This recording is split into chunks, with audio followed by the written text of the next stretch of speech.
નમસ્કાર ગુજરાતવાસીઓ, ફરી એક વખત આપ સર્વે મિત્રોનું હાર્દિક સ્વાગત છે આજના તાજા અને નવા હવામાન સમાચારના વિડીયોની અંદર. આગામી 3 કલાક માટે ગુજરાતવાસીઓ થઈ જાજો તૈયાર. ભર શિયાળે જામ્યો છે ચોમાસા જેવો માહોલ. અંબાલાલ પટેલે કહ્યું એટલે પાક્કું, ગુજરાતમાં રહેલી છે પૂરની શક્યતા. હવામાન નિષ્ણાંત એવા અંબાલાલ પટેલની આગાહી અનુસાર આગામી 24 કલાકની અંદર ગુજરાતમાં ભારેથી ભારે વરસાદ પડવાને લઈને નવી અને નક્કોર આગાહી સામે આવી છે. અંબાલાલ પટેલના જણાવ્યા અનુસાર દક્ષિણ ગુજરાતના વિસ્તારોમાં આગામી 2 દિવસ સુધી ભારેથી ભારે વરસાદ જોવા મળશે. વીજળીના ગાજવીજ સાથે કડાકા ભડાકા સાથે થંડરસ્ટોર્મ એક્ટિવિટીના ભાગરૂપે ફરી એકવાર ગુજરાતમાં નદીઓમાં પાણી આવશે, નદીઓ છલકાશે તેવી અત્યારની આગાહી છે કે જે અંબાલાલ પટેલે વ્યક્ત કરી છે. બીજી તરફ જો વાત કરીએ તો મિત્રો, અરબ સાગરમાં જે વરસાદી સિસ્ટમ હતી એ અત્યારે મજબૂત બનીને ડિપ્રેશનની કેટેગરી સુધી મજબૂત થઈ છે, જેના કારણે અત્યારે સૌરાષ્ટ્રના દરિયાઈ કાંઠે અત્યારે 3 નંબરનું સિગ્નલ છે કે જે હવામાન વિભાગે વ્યક્ત કર્યું છે. અને દક્ષિણ ગુજરાતના દરિયાઈ કાંઠે અત્યારે 1 નંબરનું સિગ્નલ હવામાન વિભાગે વ્યક્ત કર્યું છે. ગુજરાતમાંથી ચોમાસાની વિદાય બાદ હજુ પણ વાવાઝોડાનો ખતરો ટોળાઈ રહ્યો છે. અરબ સાગરના દરિયાની અંદર ડિપ્રેશન બની રહ્યું છે, જ્યારે બંગાળના ઉપસાગરની અંદર અત્યારે લો પ્રેશરવાળી વરસાદી સિસ્ટમ સક્રિય થઈ છે. આમ એક સાથે 2 વરસાદી સિસ્ટમ સક્રિય થતાં ગુજરાતમાં વરસાદના નવા રાઉન્ડને લઈને પરેશભાઈ ગોસ્વામીએ પોતાની આગાહી વ્યક્ત કરી છે. ગુજરાતમાં 25 તારીખથી લઈને 30 તારીખ સુધી ભારેથી ભારે વરસાદ જોવા મળશે. અમુક ભાગોમાં તો મિત્રો 5 થી લઈને 8 ઇંચ સુધીના વરસાદ જોવા મળશે. તો અમુક વિસ્તારોમાં ફરી એકવાર ગામડાઓ પાણીમાં ડૂબતા જોવા મળવાના છે. નદી નાળાઓ છલકાશે, રોડ રસ્તા ઉપર પાણીના ગરકાવ થશે. અને ખાસ તો એ કે સૌરાષ્ટ્રના દરિયાઈ કાંઠે અત્યારે 70 થી લઈને 80 કિલોમીટર પ્રતિ કલાકની ઝડપે તોફાની પવનો ફૂંકાઈ રહ્યા છે. માછીમારોને પણ આગામી 3 દિવસ સુધી માછીમારી ન કરવા સાવચેત રહેવા માટે અપીલ છે કે જે હવામાન વિભાગે કરી છે. આમ મિત્રો, જોવામાં આવે તો અત્યારે ગુજરાતના વાતાવરણમાં અચાનક જ પલટો આવ્યો છે, કારણ કે ગુજરાતમાં મોડી રાત્રે અને વહેલી સવાર દરમિયાન ગુજરાતમાં કાતિલ ઠંડી પડી રહી છે. જ્યારે હવે પછી બપોરના સમયગાળા દરમિયાન જ્યારે ગરમી અને ઉકળાટનું પ્રમાણ વધ્યું અને ભેજના પ્રમાણમાં વધારો થતાં હવામાન વિભાગે પણ પોતાની આગાહી વ્યક્ત કરી છે કે ગુજરાતમાં વાવાઝોડાનો છે એ ખતરો ટોળાઈ રહ્યો છે. મિત્રો, આપણે જણાવી દઈએ તો કે જેમ જેમ સમયગાળો પસાર થતો જશે, જેમ કે મિત્રો નવા વરસાદના રાઉન્ડને લઈને ગુજરાતમાં પણ વરસાદનું છેલ્લું નક્ષત્ર એટલે કે સ્વાતિ નક્ષત્રની શરૂઆત થઈ ગઈ છે. અને આ સ્વાતિ નક્ષત્રના કારણે ગુજરાતમાં ફરી એકવાર માવઠા સ્વરૂપે વરસાદ છે એ જોવા મળશે. ચાલો મિત્રો, જાણીએ કે અમદાવાદ હવામાન વિભાગ તરફથી ગુજરાત રાજ્યને લઈને શું નવી આગાહી વ્યક્ત કરવામાં આવી છે, કયા વિસ્તારની અંદર કેવા પ્રકારની આગાહી છે અને કયા પ્રકારનું એલર્ટ છે કે જે હવામાન વિભાગે જાહેર કર્યું છે.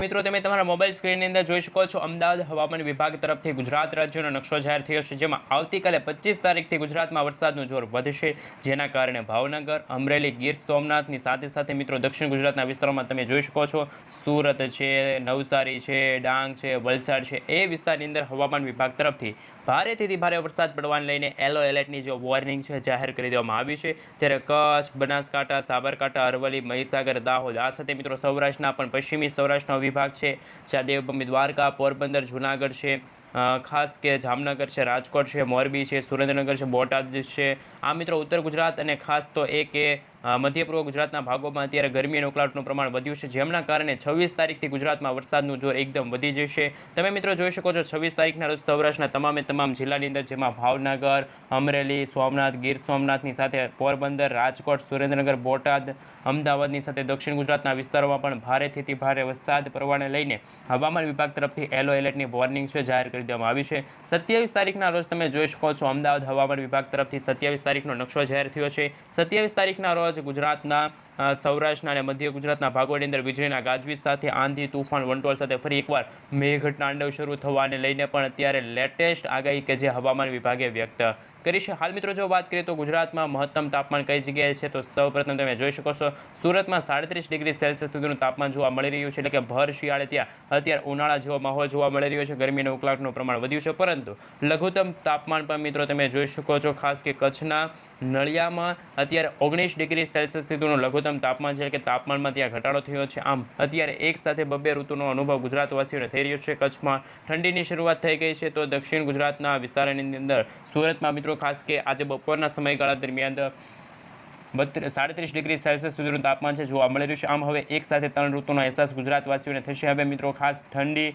ગરમી અને ખાસ ચોમાસાને લઈને, વરસાદને લઈને પણ નવી આગાહી સામે આવી છે. આ સાથે મિત્રો જો આપણે જણાવી દઈએ તો તમે આ વિડીયો ક્યાંથી જોઈ રહ્યા છો, તમારા ગામનું નામ, તમારા તાલુકાનું નામ, તમારા જિલ્લાનું નામ ખાસ નીચે કોમેન્ટ બોક્સમાં કોમેન્ટ કરીને જરૂરથી જણાવી આપજો. અને તમે જ્યાંથી આ વિડીયો જોઈ રહ્યા છો એ વિસ્તારની અંદર અત્યારે કેવું હવામાન છે ખાસ નીચે કોમેન્ટ બોક્સમાં જણાવી આપજો. હવે મિત્રો આપણે વિન્ડી એપ્લિકેશનના માધ્યમથી જાણીશું કે જે રીતે અરબ સાગરના દરિયાની અંદર જે અત્યારે નવું ડિપ્રેશન બની રહ્યું છે અને આ ડિપ્રેશન મજબૂત બનતા ગુજરાત નજીક આવી રહ્યું છે, જ્યારે બંગાળની ખાડીમાં પણ અત્યારે હાલ લો પ્રેશરવાળી વરસાદી સિસ્ટમ સક્રિય થઈ છે. અને આ લો પ્રેશરવાળી વરસાદી સિસ્ટમ સક્રિય થતાં ગુજરાતમાં પણ વાવાઝોડા સાથે વરસાદની ગતિવિધિ છે. મિત્રો તમે જોઈ શકો છો ત્યારે વરસાદી વાદળા પણ અત્યારે ગુજરાત નજીક છે. જેમાં જો મિત્રો નજર કરવામાં આવે તો ભાવનગરમાં પણ અત્યારે વાદળછાયું વાતાવરણ જોવા મળી રહ્યું છે. આ સાથે આમોદ લાગુનો વિસ્તાર છે, ભરૂચના વિસ્તારની અંદર પણ વીજળીના ગાજવીજ સાથે મિની વાવાઝોડાની અસરો છે આજે ગુજરાતમાં વર્તાશે. હવે મિત્રો જો વાત કરીએ તો 25 તારીખના રોજ ગુજરાતનું હવામાન કેવું છે, કારણ કે વરસાદના નવા નક્ષત્ર સ્વાતિ નક્ષત્રની શરૂઆત થઈ ગઈ છે. અને નવા નક્ષત્રની સાથે સમગ્ર ભારત દેશમાં એક સાથે 2 વાવાઝોડા સક્રિય થયા છે. એક અરબ સાગરના દરિયાની અંદર અને એક બીજું બંગાળની ખાડીમાં અત્યારે ડિપ્રેશનવાળી વરસાદી સિસ્ટમ સક્રિય થઈ છે. આમ એક સાથે 2 વરસાદી સિસ્ટમ સક્રિય થતાં માત્ર ગુજરાત જ નહીં પરંતુ સૌરાષ્ટ્રના દરિયાઈ કાંઠાના વિસ્તારની સાથે સાથે ઉત્તર ગુજરાતના ભાગોની સાથે રાજસ્થાન છે, ઉત્તર ભારતના જે નવા દિલ્હી લાગુના વિસ્તારની અંદર જમ્મુ કાશ્મીર છે, ત્યાં પણ મિત્રો વરસાદની ગતિવિધિ છે કે જે 25 તારીખ પછી જોવા મળશે. 26 તારીખના વહેલી સવારના રોજ ગુજરાતમાં વીજળીના ગાજવીજ સાથે કડાકા ભડાકા સાથે ધોધમાર વરસાદ છે જોવા મળશે. એટલે કે શનિવારે અને રવિવારે ગુજરાતમાં ભારેથી ભારે વરસાદની શક્યતા છે અને આકાશ પાતાળ એક થશે. ગુજરાતમાં ફરી એકવાર જળ હોનારત સર્જાશે. 26 તારીખે વહેલી સવારના જ ગુજરાતમાં વાદળછાયા વાતાવરણ જો વાત કરીએ તો ભાવનગર છે, ભાવનગરની સાથે મિત્રો જો વાત કરીએ તો સોનગઢ છે, ખરસલિયા છે, પાલીતાણાના વિસ્તારની સાથે સાથે તળાજા છે, મહુવાના જે દરિયાઈ કાંઠાનો વિસ્તાર છે, રાજુલા છે, કુંડલા છે, તમે મિત્રો જોઈ શકો છો એ રીતે ઉના છે, કોડીના છે, તુલસીશામ છે, વેરાવળ છે, માંગરોળ છે. આ સાથે મિત્રો જો વાત કરીએ તો જાફરાબાદ બંદરે પણ અત્યારે હવામાન વિભાગ તરફથી 3 નંબરનું સિગ્નલ છે એ જાહેર કરી દેવામાં આવ્યું છે. માછીમારોને દરિયો ન ખેડવા સાવચેત રહેવા માટે પણ અપીલ છે કે જે હવામાન વિભાગે આપી દીધી છે. હવે મિત્રો એ જોવાનું બાકી છે કે જે રીતે ભર શિયાળા ચોમાસા જેવો માહોલ જામ્યો છે એમને લઈને અત્યારે નવી અપડેટ સામે આવી રહી છે. જ્યારે પરેશભાઈ ગોસ્વામીએ પણ ગુજરાતમાં કચ્છનો વિસ્તાર છે, કચ્છની સાથે સાથે ઉત્તર ગુજરાતના વિસ્તારોમાં પણ વાવાઝોડા સાથે વરસાદની શક્યતા વ્યક્ત કરી છે. અરબ સાગરવાળી વરસાદી સિસ્ટમ જેમ જેમ આગળ વધી રહી છે, મજબૂત બની રહી છે, તેમ તેમ ગુજરાતને અસર કરશે. અને બંગાળની ખાડીમાં પણ અત્યારે નવું લો પ્રેશર બની રહ્યું છે. કદાચ આ લો પ્રેશરવાળી વરસાદી સિસ્ટમ યુટર્ન લેશે, એટલે કે પશ્ચિમ દિશા તરફ ન પણ આગળ આવે, ઉત્તર પશ્ચિમ દિશા તરફ આગળ ન આવે, અથવા તો એ ઉત્તર અને પૂર્વ દિશા તરફ આગળ વધે તો ભારતના પૂર્વના ભાગોની અંદર વાવાઝોડા સાથે વરસાદની ગતિવિધિમાં છે વધારો થઈ શકે છે. એ રીતની મિત્રો અપડેટ સામે આવી રહી છે. આમ ઉત્તર ભારતના ભાગોમાં અત્યારે હિમવર્ષા જોવા મળી રહી છે. હાલ મિત્રો તમે જોઈ શકો છો એ રીતે ત્યાં અત્યારે ઠંડી અને હિમવર્ષા જોવા મળી રહી છે, બરફ વરસાદ જોવા મળી રહી છે. જ્યારે ગુજરાતમાં હવે આગામી 24થી લઈને 48 કલાક દરમિયાન વાવાઝોડા સાથે વરસાદની ગતિવિધિ છે. આગામી 3 દિવસ સુધી તો ભારે વરસાદની શક્યતા છે, જેમાં ગુજરાતમાં વરસાદના નવા રાઉન્ડને લઈને અપડેટ આવી 25 તારીખ, 26 તારીખ, 27 તારીખ અને 28 તારીખ. જેમાં મિત્રો 26 અને 27 તારીખ આ 2 દિવસ છે ગુજરાતમાં ભારેથી ભારે વરસાદ જોવા મળશે. 28 તારીખના રોજમાં મિત્રો તમે જોઈ શકો છો વાવાઝોડા સાથે વરસાદની ગતિવિધિ છે. દેવભૂમિ દ્વારકાના દરિયાઈ કાંઠે પણ આ વાવાઝોડું ત્રાટકવા માટે આગળ વધી રહ્યું છે. એ રીતની હવામાન વિભાગની આગાહી સામે આવી છે. 29 તારીખના રોજ પણ મિત્રો તમે જોઈ શકો છો જેમ સમયગાળો પસાર થઈ રહ્યો છે તેમ તેમ અરબ સાગરના આ દરિયાની અંદર ડિપ્રેશન બની રહ્યું છે, પરંતુ એમના અવશેષોના ભાગરૂપી વાવાઝોડા સાથે વરસાદની ગતિવિધિ છે ગુજરાત રાજ્યમાં જોવા મળશે. 29 તારીખના રોજ પણ ગુજરાત નજીક આ વાવાઝોડું આગળ આવશે. 30 તારીખના રોજ, 31 તારીખના રોજ દેવભૂમિ દ્વારકાના દરિયાકાંઠે હવામાન વિભાગ તરફથી રેડ એલર્ટની વોર્નિંગ છે એ જાહેર કરી દીધી છે. આવનારા નવેમ્બર મહિનામાં પણ ગુજરાતમાં માવઠા સ્વરૂપે વાવાઝોડા સાથે વરસાદની ગતિવિધિ રહેશે. તોફાની પવનોની સાથે હવામાન વિભાગ તરફથી અત્યારે રેડ એલર્ટની વોર્નિંગ છે એ પણ જાહેર કરી દીધી છે. હાલ મિત્રો હવે સેટેલાઇટ પિક્ચરના માધ્યમથી જાણીશું કે સમગ્ર મામલો કઈ રીતનો છે, હવામાન વિભાગ તરફથી શું નવી આગાહી વ્યક્ત કરવામાં આવી છે. સેટેલાઇટ પિક્ચરના માધ્યમથી તમે જોઈ શકો છો આ બંગાળની ખાડીમાં આ અરબ સાગરના દરિયામાં ત્યાં ડિપ્રેશન બની રહ્યું છે. આ ડિપ્રેશનના કારણે અત્યારે અહીં 150 કિલોમીટર પ્રતિ કલાકની ઝડપે તોફાની પવનો ફૂંકાઈ રહ્યા છે. જ્યારે બંગાળની ખાડીમાં અત્યારે લો પ્રેશરવાળી વરસાદી સિસ્ટમ સક્રિય થઈ છે, જેના કારણે આ બંને વરસાદી સિસ્ટમ સક્રિય થતાં દક્ષિણ ભારતના વિસ્તારમાં છે વાવાઝોડા સાથે વરસાદની ગતિવિધિમાં ભારે વધારો થઈ રહ્યો છે. તેવા બ્રેકિંગ હવામાન સમાચાર સામે આવી રહ્યા છે. આ મિત્રો તમે જોઈ શકો છો આજે રાત્રિના સમયગાળા દરમિયાન આ ડિપ્રેશનવાળી વરસાદી સિસ્ટમ ઉત્તર દિશા તરફ આગળ આવી રહી છે, જેના કારણે ગુજરાતના સૌરાષ્ટ્રના દરિયાઈ કાંઠે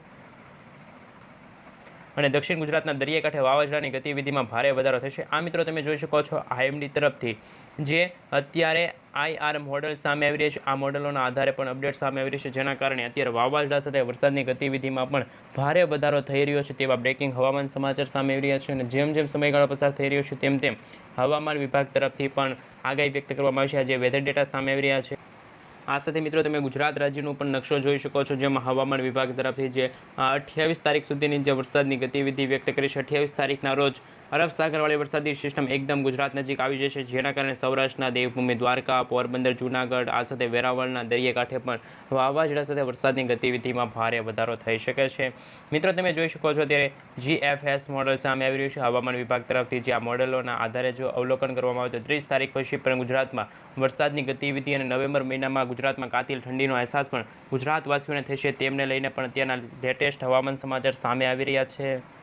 સાથે મિત્રો અત્યારે ખેડૂતો માટે માઠા સમાચાર સામે આવ્યા, કારણ કે આગામી 7 દિવસ સુધી વરસાદની આગાહી કરવામાં આવી છે. 24 તારીખથી મિત્રો વરસાદનું જોર વધી જશે અને 27 અને 28 તારીખના રોજ સમગ્ર ગુજરાતમાં ચોમાસા જેવો માહોલ જામશે, વરસાદી માહોલ જામશે અને ગાજવીજ સાથે સામાન્ય મધ્યમ વરસાદની આગાહી છે. હવામાન વિભાગ તરફથી 25 અને 26 તારીખના રોજ અનેક જિલ્લામાં વરસાદ પડવાને લઈને ચેતવણી જાહેર કરવામાં આવી છે. ફરી એકવાર ગુજરાતમાં વાતાવરણમાં પલટો આવ્યો. હવામાન નિષ્ણાત અંબાલાલ પટેલે ગુજરાતમાં ભારેથી ભારે વરસાદની આગાહી વ્યક્ત કરી છે. કેટલાક વિસ્તારમાં પૂરની સ્થિતિનું નિર્માણ થશે તેવી આગાહી છે. આગામી 72 કલાક સુધી ગુજરાતમાં કમોસમી વરસાદ પડશે, કારણ કે બંગાળના ઉપસાગર અને અરબ સાગરના દરિયામાં જે નવી વરસાદી સિસ્ટમ બની છે, જેના કારણે ગુજરાતમાં વાવાઝોડા સાથે વરસાદની શક્યતા રહેલી છે.